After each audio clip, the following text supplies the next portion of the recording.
Hello aspirants, this is Aheer and welcome you back to SSB crack exams.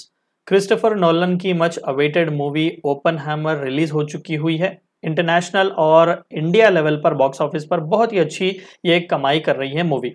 लेकिन इसी के चलते एक थोड़ी बहुत कंट्रोवर्सी भी इस मूवी में खासकर इंडिया में हमें देखने को मिली हुई है। कहा जा रहा है कि अनुराग ठाकुर जी जो कि सेंट्रल मिनिस्टर हैं, वो दरअसल चंद सीन्स को लेकर नाराज हैं इस ओपनहैमर सिनेमा में।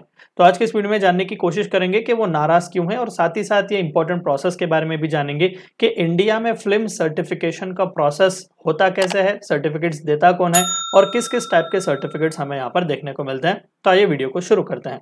तो रिसेंटली न्यूज चैनल में छाया हुआ था कि union information and broadcasting minister Anurag Thakur ji upset थे सीबीएफसी को लेकर, यानी कि central board of film certification को लेकर, कि किस तरीके से उन्होंने हॉलीवुड की मूवी फिल्म ओपनहैमर को सर्टिफिकेट दी हुई थी। क्योंकि वहां पर एक ऐसा सीन था, कहा जा रहा है कि वहां पर ना एक इंटीमेट सीन वहां पर चल रहा था एंड इन दैट सीन कहा जा रहा है कि जो टाइटुलर कैरेक्टर है, जो हीरो का कैरेक्टर है, वो गीता से चंद वर्सेस जो है वो पढ़ रहे हैं। तो ये थोड़ा बहुत यहाँ पर religious sentiments kind of hurt यहाँ पर हो गए हुए हैं। So because of that Anurag Thakur ji थोड़े बहुत सीरियस हुए सीबीएफसी पर कि बिना इस सीन को कटाए किस तरीके से सर्टिफिकेट दिया गया था कि स्क्रीनिंग इसकी हो। अब ये भी कहा जा रहा है कि जो कोई भी ऑफिशियल इसे सर्टिफिकेट जिसने दी हुई है उस पर कुछ ना कुछ यहाँ पर कार्रवाई भी हो सकती है और कोई ना कोई एक्शन भी लिया जा सकता है। अब यहाँ पर मेन कंसर्न हमारे लिए ये है कि सर्टिफिकेशन वगैरह इंडिया में किस तरीके से काम करते हैं। देखिए, सीबीएफसी है जो कि एक स्टैट्यूटरी बॉडी है, पूरी तरीके से इंडिया में मूवीज से रिलेटेड यही कामकाज करता है। So CBFC stands for central board of film certification. ये एक स्टैट्यूटरी बॉडी है जो कि ministry of information and broadcasting के अंदर काम करती है और ज्यादातर सिनेमाटोग्राफ एक्ट 1952 के तहत ही ये मूवीज वगैरह को पब्लिक एग्जीक्यूशन वगैरह के लिए जो कुछ भी रेगुलेशन करना हो, सर्टिफिकेट्स वगैरह देने हो, स्टैंडर्ड्स वगैरह सेट करने हो, वो सभी किए जाते हैं। इंडिया में कोई भी अगर मूवी स्क्रीन होनी हो तो सीबीएफसी की सर्टिफिकेट के बाद ही ये स्क्रीनिंग हो सकता है। तो ये बहुत ही पावरफुल सी एक बॉडी है। अब यहाँ पर इसके बोर्ड की बात करें तो यहाँ पर बोर्ड में एक चेयरपर्सन और मेंबर्स होते हैं, लगभग 25 मेंबर्स यहाँ पर होते हैं और सभी सेंट्रल गवर्नमेंट द्वारा ही अपॉइंट किए जाते हैं और ये सभी इनका हेडक्वार्टर सीबीएफसी का जो है वो मुंबई में ही है। यहाँ पर चेयरपर्सन और जो 25 बोर्ड के मेंबर्स होते हैं वो 3 साल के लिए काम करते हैं और यहाँ पर एक सीईओ चीफ एग्जीक्यूटिव ऑफिसर भी देखने को मिलता है जो कि चेयरपर्सन के अंडर काम करता है और पूरा एडमिनिस्ट्रेटिव फंक्शनिंग भी देखता है। सीबीएफसी के पूरे देश में 9 रीजनल ऑफिसर्स हैं, मुंबई, कोलकाता, चेन्नई, बेंगलुरु, तिरुवनंतपुरम, हैदराबाद, न्यू दिल्ली, कटक और गुवाहाटी। और हेड ऑफिस तो इनका ऑलरेडी मुंबई में ही है। और रीजनल ऑफिसर्स जो है यहाँ पर एग्जामिनेशन ऑफ द फिल्म्स को असिस्ट करने के लिए यहाँ पर एडवाइजरी पैनल्स वगैरह भी होते हैं जहाँ पर मल्टीपल मेंबर्स हमें देखने को मिलते हैं। लगभग 60 एडवाइजरी पैनल के मेंबर्स होते हैं जो कि 2 साल के लिए काम करते हैं और यहाँ पर भी ये पैनल मेंबर्स भी सेंट्रल गवर्नमेंट ही इन्हें अपॉइंट करता है।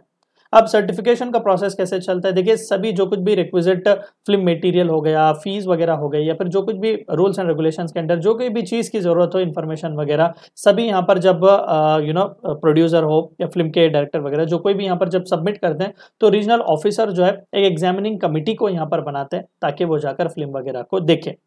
अब सर्टिफिकेट्स जो इशू किए जाते हैं ये भी रीजनल ऑफिसर का ही जिम्मा होता है कि सर्टिफिकेशन को डिसाइड करना। लेकिन ये रीजनल ऑफिसर जो है वो सर्टिफिकेट किसके बिना पर डिसाइड करते हैं, खासकर जो रिपोर्ट्स यहाँ पर एग्जामिनिंग कमेटी के मेंबर्स देते हैं उनकी यूनानिमिटी और मेजोरिटी के बेसिस पर ही करते हैं। लेकिन अगर बोर्ड यहाँ पर डिवाइडेड है तो जाहिर सी बात है कि अल्टीमेटली चेयरपर्सन के हाथों ही ये डिसीजन लिया गया है कि वो किस टाइप ऑफ सर्टिफिकेट फिल्म को प्रोवाइड करेंगे।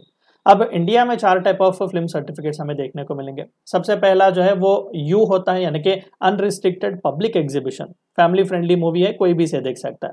दूसरा जो है यूए, अंडर पेरेंटल गाइडेंस, खासकर 12 साल उसके नीचे जो कोई भी बच्चे अगर मूवी देखने के लिए जा रहे हैं तो पेरेंटल गाइडेंस उनके लिए बहुत ही जरूरी है। तीसरा होता है ए अडल्ट सर्टिफिकेट, इसे देखने के लिए आपको 18 साल के ऊपर ही होना पड़ेगा। और आखिरी है यस सर्टिफिकेट, यानी कि व्यूइंग बाय स्पेशलाइज्ड ग्रुप्स, मान लेते हैं कि सिलेक्टेड ग्रुप्स, डॉक्टर्स है तो डॉक्टर्स ही यहाँ पर देख सकते हैं, इंजीनियर्स है तो इंजीनियर्स ही, इस तरीके से सेपरेट ग्रुप्स के लिए ही इस तरीके के मूवीज। ये तो रेयर केसेस हमें देखने को मिलते हैं, ज्यादातर यूए और ए के सर्टिफाइड फिल्म ही हमें ज्यादातर ओपनली देखने को मिलते हैं। तो ये थी चंद बातें आपको इस वीडियो में जाननी थी। वीडियो को एंड करने से पहले आप सभी को एक और बार याद दिला दूं कि एसएसबी क्रैक एग्जाम्स के पास एसएसबी इंटरव्यू से related full fledge online course available है। हर महीने इसके नए बैचेस स्टार्ट होते हैं, अपने फ्रेंड्स के साथ भी इन्फॉर्मेशन शेयर कीजिएगा। Apart from that, we also provide you courses like NDS, CDS, FCAT and Warrior. 10 is a code which you should use so that you get 10% discount. Meet you next time. Until then, stay healthy, stay safe. Thank you for watching my video. जय हिंद। अगर आप एक defence aspirant हैं और SSB interview NDA, CDS, FCAT जैसे exams के लिए prepare कर रहे हैं तो आप SSB क्रैक एग्जाम्स के कोर्स को चेक करना ना भूलें। आप हमारी लर्निंग एप्लीकेशन को गूगल प्ले स्टोर से भी डाउनलोड कर सकते हैं।